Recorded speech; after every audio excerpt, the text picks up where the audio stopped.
അതെ, നമുക്കിന്ന് പ്ലം കേക്കിനൊക്കെ റെഡിയാക്കുന്ന കുറച്ച് ഡ്രൈ ഫ്രൂട്ട്സ് സോക്ക് ചെയ്യുന്നത് എങ്ങനെയാണെന്ന് നോക്കിയാലോ? അത് പല രീതിയിൽ ചെയ്യാം. ഞാൻ എളുപ്പം ഏറ്റവും ലളിതമായിട്ടുള്ള രീതിയിലുള്ളതാണ് നിങ്ങളോട് പറയുന്നത്. അതിന് ഞാൻ കഴിഞ്ഞ ദിവസം റെഡിയാക്കി വെച്ച ഓറഞ്ച് വിളയിച്ച് വെച്ച പാത്രമാണ് എടുത്തത്. അതിലോട്ട് കുറച്ച് കാഷ്യൂ മുറിച്ചത്, കുറച്ച് ആൽമണ്ട് ഫ്ലേക്സ്, കുറച്ച് ആൽമണ്ട് നുറുക്കിയത്, കുറച്ച് ഡേറ്റ്സ് ചെറിയ പീസാക്കി ഇട്ടത്, കുറച്ച് ടൂട്ടി ഫ്രൂട്ടി, കുറച്ച് വെള്ളമുന്തിരിങ്ങ ഉണങ്ങിയത്, കുറച്ച് മിക്സഡ് മുന്തിരിങ്ങ ഉണങ്ങിയത്, കുറച്ച് ഡാർക്ക് മുന്തിരിങ്ങ ഉണങ്ങിയത്, കുറച്ച് ഓറഞ്ച് വിളയിച്ചത്, ഇത്രയുമാണ് ഇട്ടിരിക്കുന്നത്. അതിലോട്ട് ഞാൻ കുറച്ച് കടയിൽ നിന്ന് വാങ്ങിച്ച ഓറഞ്ച് പീലൂടെ ഇട്ടിട്ടുണ്ട്. അതും ഇതും തമ്മിൽ വളരെ വ്യത്യാസമുണ്ട്. കുറച്ച് ഫ്രഷ് ഓറഞ്ച് ജ്യൂസ്, കുറച്ച് വീട്ടിലുണ്ടാക്കിയ പൈനാപ്പിൾ വൈന്, ഇത്രയും അതിനകത്തോട്ട് ഒഴിച്ചു കൊടുക്കുക.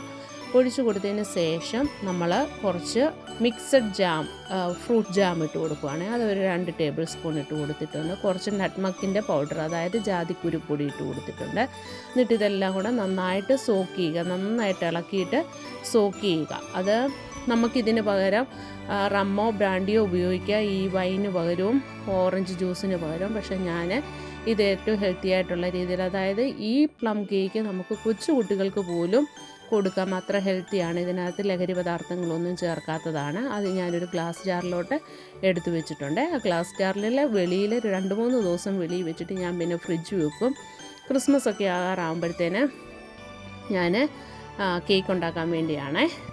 അങ്ങനെ നമ്മുടെ ഡ്രൈ ഫ്രൂട്ട്സ് സോക്ക് ചെയ്തത് ഇവിടെ റെഡി ആയിട്ടുണ്ട്. ഇതുകൊണ്ട് കേക്ക് ഉണ്ടാക്കണം. നല്ല ബേക്കറിയിൽ നിന്നൊക്കെ നമ്മൾ വാങ്ങിക്കുന്ന കേക്കില്ലേ, അതേപോലെ നല്ല ടേസ്റ്റായിട്ടുള്ള കേക്ക് നമുക്ക് വീട്ടിൽ തന്നെ ഉണ്ടാക്കാം. അപ്പോൾ നിങ്ങളെല്ലാവരും ഇതൊന്ന് ട്രൈ ചെയ്യണം. കൂട്ടത്തിൽ എൻ്റെ ചാനൽ സബ്സ്ക്രൈബ് ചെയ്യുക, ഷെയർ ചെയ്യുക, കമൻറ്റുകൾ ഇടുക. അപ്പോൾ എല്ലാവർക്കും merry Christmas and happy new year. Until then bye.